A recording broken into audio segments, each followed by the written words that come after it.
Hiya folks, this is just a quick and dirty tutorial about how to survive an auto-rotation in the UH-1H.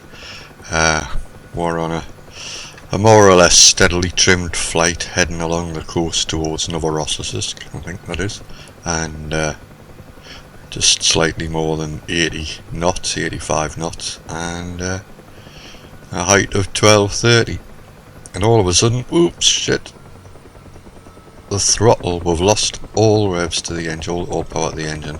So what we've got to try and do is bring it out of this uncontrolled dive, push your throttle, push your collective down as soon as you lose power, try and trim it up so that you're descending at about 200 feet per minute and somewhere in the region of 70 to 60 knots indicated airspeed.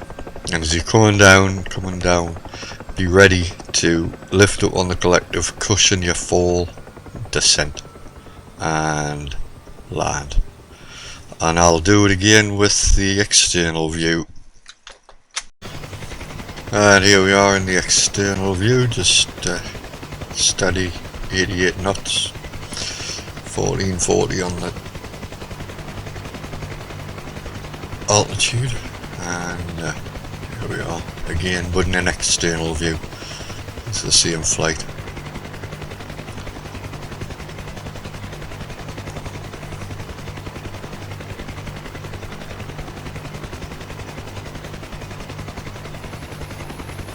There you go, we've just lost our engine power, so it's going into a nosedive. Try and bring it back up and lower the collective as soon as you've lost the engine power, and then you just try and control your descent, texting your loved ones on the way down.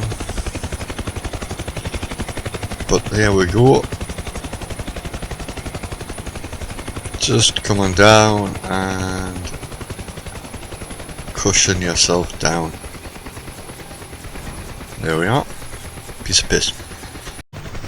And here we are again. Just come over the hills. We've got a nice gentle descent down towards the home runway. I'll just go in the cockpit here.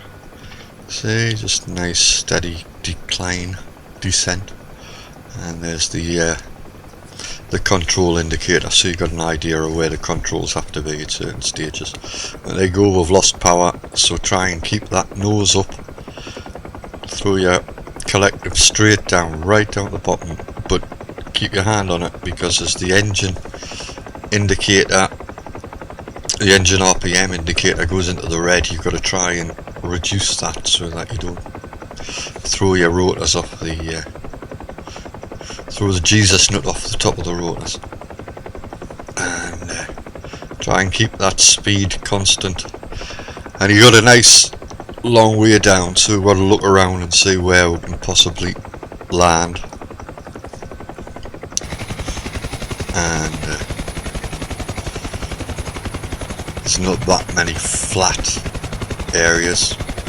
Anyway, you can see the attitude of the helicopter as we're coming down. Still possibly a little bit fast, but again, we've got a long way to go.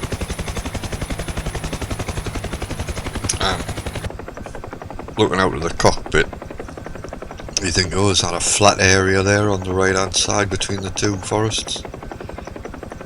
So that's where I might aim for. And if you keep a check out on any chimneys, look, we've got a breeze, quite a stiff breeze running from west to east.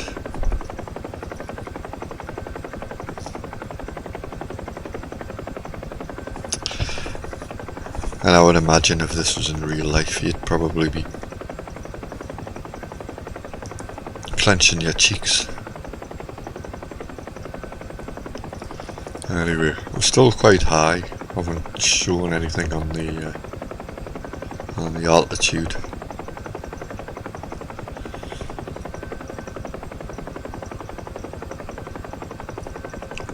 Keep looking for somewhere to put it down where they're not going to be landing on the side of a cliff or in trees when we get into the DCS World 2. Okay, so that looks a nice flat spot just ahead of us.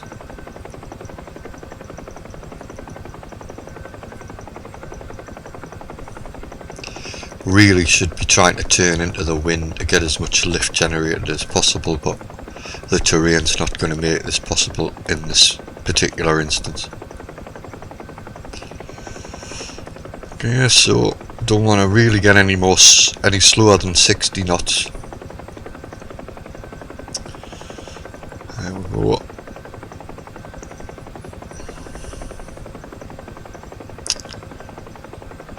Watch your revs.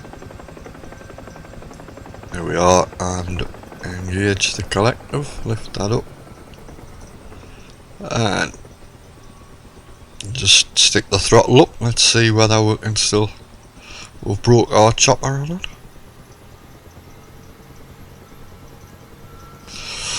Well, it still works.